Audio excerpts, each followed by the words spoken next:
అక్క, ఈ విషయం మీరే ఇన్ఫార్మ్ చేస్తారా అందరికీ? నేనిప్పుడే వెళ్ళి నిమ్మకాయలు తీసుకొస్తాను.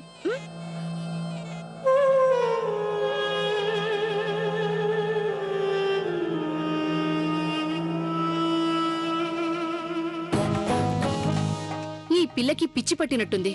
ఏంటో తిక్కతిక్కగా మాట్లాడుతోంది. భోజనాలు వండేటప్పుడు సాంప్రదాయ పద్ధతిలో చేయమంటుందేమిటి? నేనింకెన్ని నాటకాలు వేయాల్సి వస్తుందో ఏంటో. ఏదైతేనే నేనొచ్చిన పని అయిపోయింది. నేను పని చేస్తాను. త్వరగా వెళ్ళి నిమ్మకాయలు తెస్తాను. అను, అల్లరి చేయకుండా అను. ఓయ్ లవ్లీ, చెప్పండి అక్క.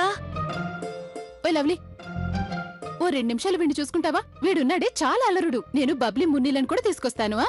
అక్క, చిన్నమ్మా ఆడుకుందాం పదండి. వద్దాను. ఇప్పుడు స్కూల్ కి వెళ్ళాలి కదా, సాయంత్రం తప్పకుండా ఆడుకుందాం. ఇప్పుడొద్దు. కాదు, ఇప్పుడే ఆడాలి. అను, మొండితనం వద్దు. నువ్వు మంచి పిల్లాడు కదా, ప్లీజ్ సాయంత్రం తప్పకుండా ఆడుకుందాం.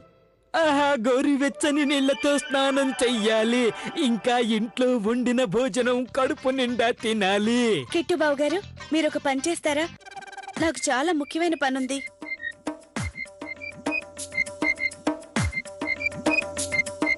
ఆహా, ఈ రోజు ఒక మగాడికి మరో మగ పిల్లోని చూసుకునే బాధ్యత దొరికింది. అరే రారా, నేను నిన్ను బ్రహ్మాండంగా రెడీ చేస్తాను. పద పద. నేను దీన్ని బజార్కి తీసుకెళ్తాను. అక్కడ నిమ్మరసం పెట్టి రుద్ది చూస్తాను, జిడ్డు పోతుందో లేదో. ఏ లవ్లీ, అసలు ఇప్పుడు ఏం జరిగిందో తెలుసా? ఏ ఈ అనుగడేడి? అనుని కిట్టుబాబు గారు తీసుకెళ్లారు. ఓయ్ రామా, నేను ఆయన్నే తయారు కమ్మని అన్నాను. అలాంటిది నువ్వు అన్నుని ఓ పిల్లాడిని ఇంకో పిల్లాడికిచ్చావే. అక్క, నా మాట వినండి. నేను బజార్కి వెళ్ళాలి, చాలా ముఖ్యమైన పని. ఆ పని పూర్తయ్యాక మాట్లాడతాను. మిగతావన్నీ వచ్చాక చూసుకుంటాను. నేను పర్సనల్ గా వెళ్ళాలి. వెంటనే తిరిగొస్తాను. సరే, వీళ్ళు నీ ఇష్టం.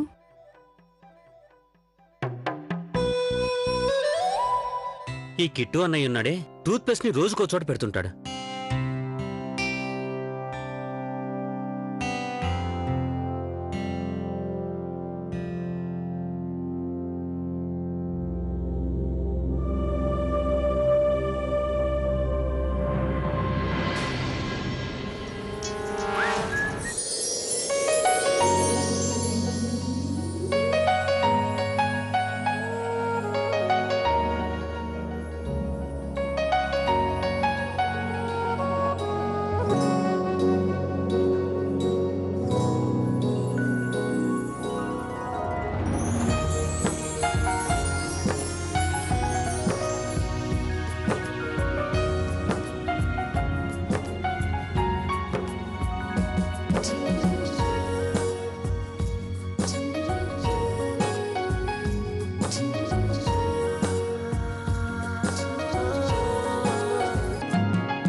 దీని మీద పేస్ట్ పడింది.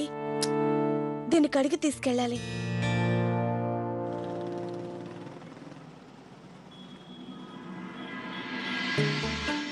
రండిలా కూర్చోండి.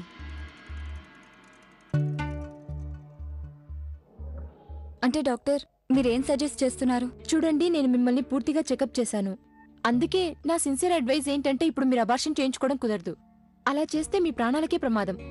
అంతేకాక మీరిప్పుడు అబార్షన్ చేయించుకుంటే భవిష్యత్తులో ఇంకెప్పటికీ తల్లి కాలేరు. ఏంటి? బట్ మీరలా ఎలా చెప్పగలరు? అయినా అబార్షన్కి ఇంకా ఆలస్యం ఏం కాలేదుగా. చూడండి, అన్నింటికన్నా ప్రమాదకరమైన విషయం ఏంటంటే మీ బ్లడ్ ప్రెషర్ చాలా ఎక్కువగా ఉంది. పైగా మీది రేర్ బ్లడ్ గ్రూప్. ఒకవేళ ఏదైనా ప్రాబ్లం వచ్చిందంటే చాలా ఇబ్బందులు పడాల్సి వస్తుంది. అదీ కాక నేను ఈ విషయం మీకు ముందే చెప్పాను. నేను ఎట్టి పరిస్థితుల్లోనూ అబార్షన్ రికమెండ్ చేయనని. ఎందుకంటే భవిష్యత్తులో మీరు తల్లి కావడం దాదాపు అసాధ్యమవుతుంది. Are you sure? Yes, sure. Thank you. Please take care.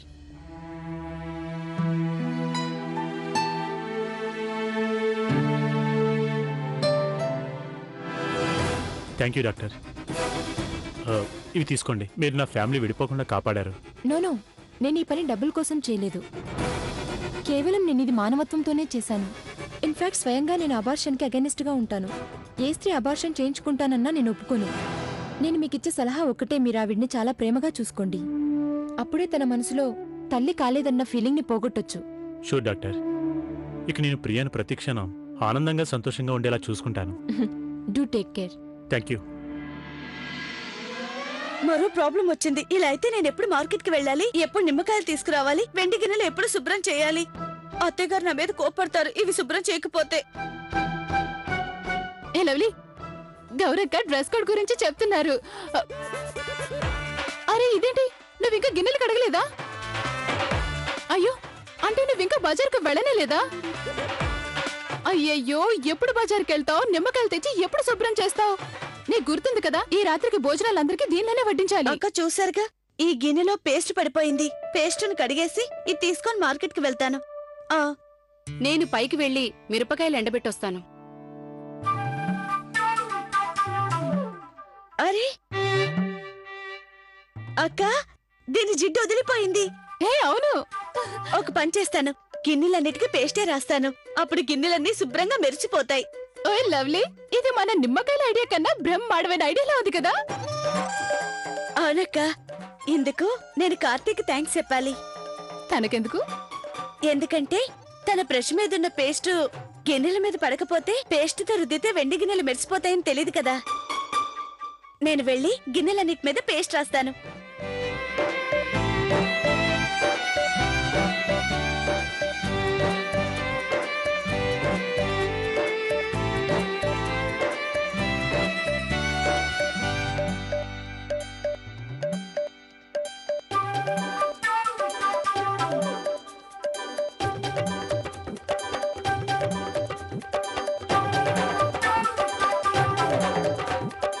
ఈ గిన్నెలకు పేస్ట్ ఎందుకు పెడుతున్నావు?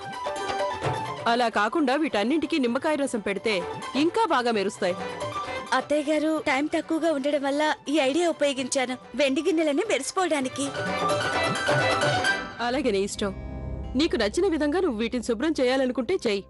ఒకటి గుర్తుంచుకో, అద్దాల్లో మెరిసిపోవాలి. వీటిని వెంటనే తీసుకొని డాబా పైకెళ్ళు. గౌరీ ఈ టేబుల్ సర్దడానికి వచ్చేస్తుంటుంది. అలాగే అత్తయ్య గారు. మళ్ళీ చెప్తున్నాను, వీటిని నువ్వు చాలా జాగ్రత్తగా శుభ్రం చేయి. ఈ గిన్నెలంటే నాకు చాలా ప్రాణం. అత్తయ్య గారు, మీరు ఆందోళన పడకండి. నేను వీటిని చాలా జాగ్రత్తగా చూసుకుంటాను. దేని మీద గీత పడనివ్వను.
లవ్లీ, ఏం చేస్తున్నావు నువ్వు? నేనేం చేశాను? ఈ గిన్నెలు తవ్వుతుంటే రిఫ్లెక్ట్ అయింది. నీ గిన్నెలు వన్నెలు దయచేసి కిందకెళ్ళి కడుక్కో. కార్తీక్, అత్తయ్య గారే చెప్పారు ఈ వెండి గిన్నెలు డాబా పైన తోము అని. అందుకే ఇక్కడికి వచ్చాను.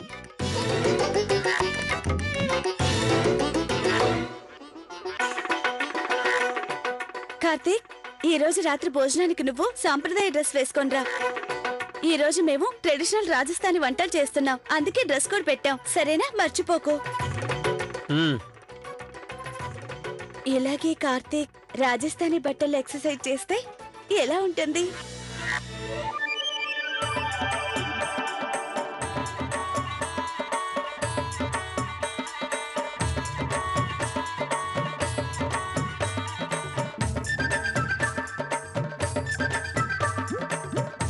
ఎందుకలా చూస్తున్నావు?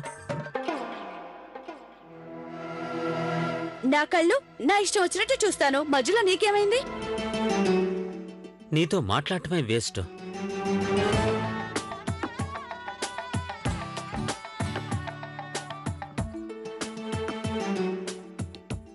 ఏది ఏమైనా కోపంలో కార్తీక్ చాలా క్యూట్ గా ఉంటాడు.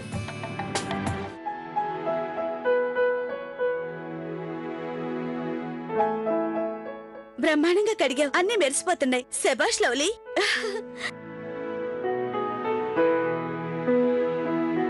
ఈ చెంచా ఇది చాలా ఇంపార్టెంట్ కదా. ఇది అత్తయ్య గారి ఫేవరెట్ చెంచా.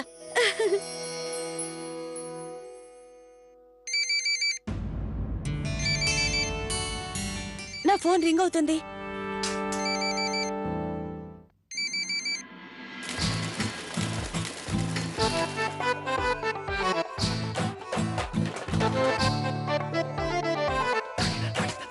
అలాగేనమ్మా, నేను తప్పకుండా వస్తాను. మిమ్మల్ని అందరినీ కలుస్తాను.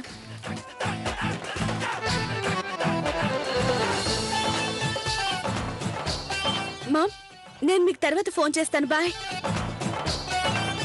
ఏయ్ ఏయ్, ఇష్ ఇష్ వదులు. ఏయ్ వదులు. ఏయ్ ఇష్ వదులు.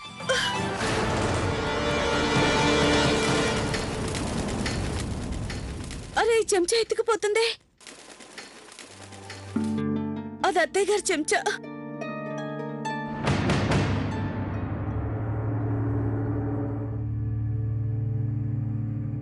అత్తయ్య గారికి నేనంతా చెప్పేస్తాను. ఏమండి, మీకు తెలుసా, నేను ఈ రోజు లవ్లీతో మన పెళ్లి నాటి వెండి సెట్ ని తీసి శుభ్రం చేయమని చెప్పాను.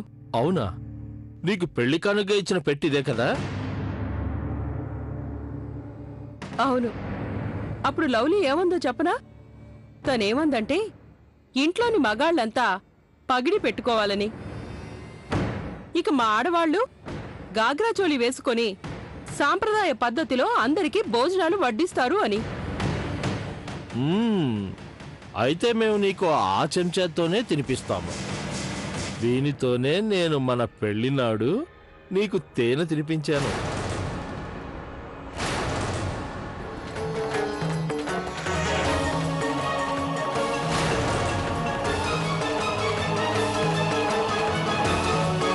అత్తయ్య మావయ్యలిద్దరూ పెళ్లినాటి తీపి జ్ఞాపకాలు గుర్తు చేసుకుంటున్నారు. ఇలాంటప్పుడు చెంచా గురించి నేను చెప్తే వాళ్ళ ఆనందాన్ని పాడు చేసిందని అవుతాను. కానీ నేను ఇప్పుడేం చేయను?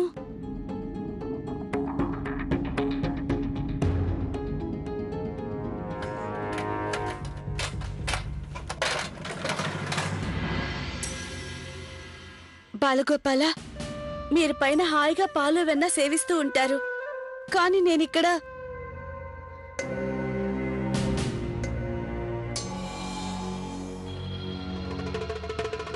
ఇప్పుడేం చేయాలి? అసలు ఆలోచనే రావడం లేదు. అత్తయ్య గారికి విషయం ఎలా చెప్పను? ఏ ఐడియా వేయను? లవ్లీ, ఒక పని చెయ్యి. అత్తయ్య గారికి ఆ చిలక విషయం ఉన్నది ఉన్నట్టుగా చెప్పు. ఆవిడ తిడితే నోరు మూసుకొని తిట్లు తిను, అంతే. ఇంక వేరే దారే లేదు.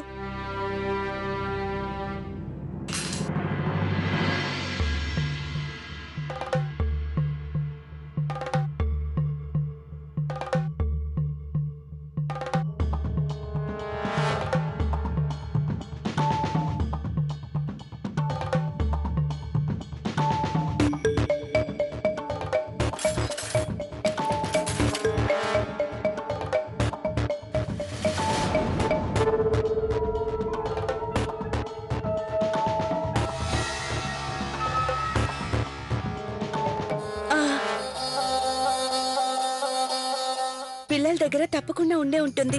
వాళ్ళ కంపాస్ బాక్స్ లో ఉండే ఉంటుంది. ఎక్కడ పెట్టుంటారు? ఇందులో పెట్టుంటారు.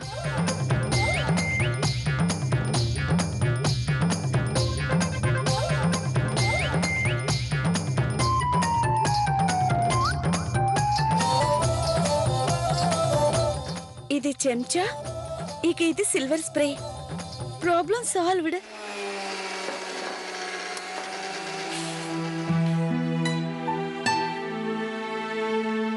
నా సిన్సియర్ అడ్వైస్ ఏంటంటే ఇప్పుడు మీరు అబార్షన్ చేయించుకోవడం కుదరదు. అలా చేస్తే మీ ప్రాణానికి ప్రమాదం. అంతేకాక మీరు ఇప్పుడు అబార్షన్ చేయించుకుంటే భవిష్యత్తులో ఇంకెప్పటికీ పెళ్లి కాలేరు.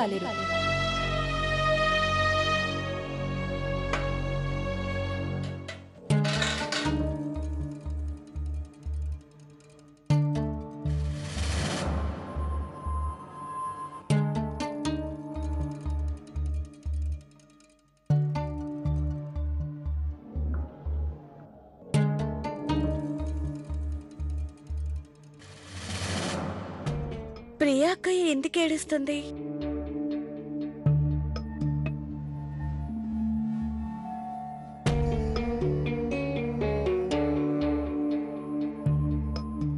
అక్క, ఏర్పాట్లన్నీ పూర్తయ్యాయా?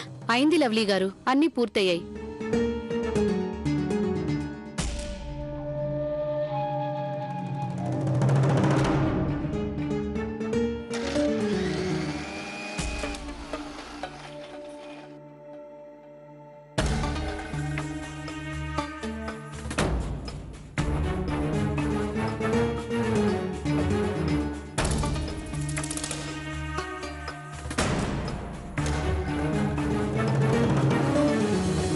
అక్క, నేను లోపలికెళ్ళి చూస్తాను, పనులేమన్నా ఉన్నాయేమో.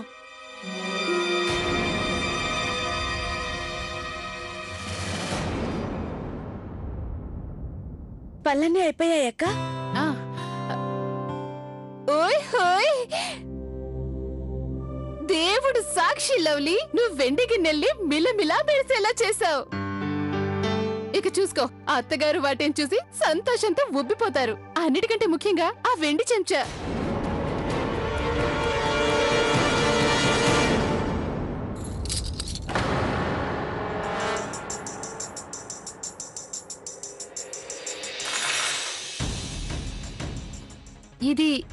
ఇదేంటి ఇంత తేలిక? ఇదేమో ఇంత బరువుగా. వెండి చెంచా ఇంత తేలిక ఎలా ఉంటుంది? ఇది బరువుగానే ఉంది, ఇది కూడా బరువుగానే ఉంది. మరి ఒకటి ఎందుకు ఇలా ఉంది?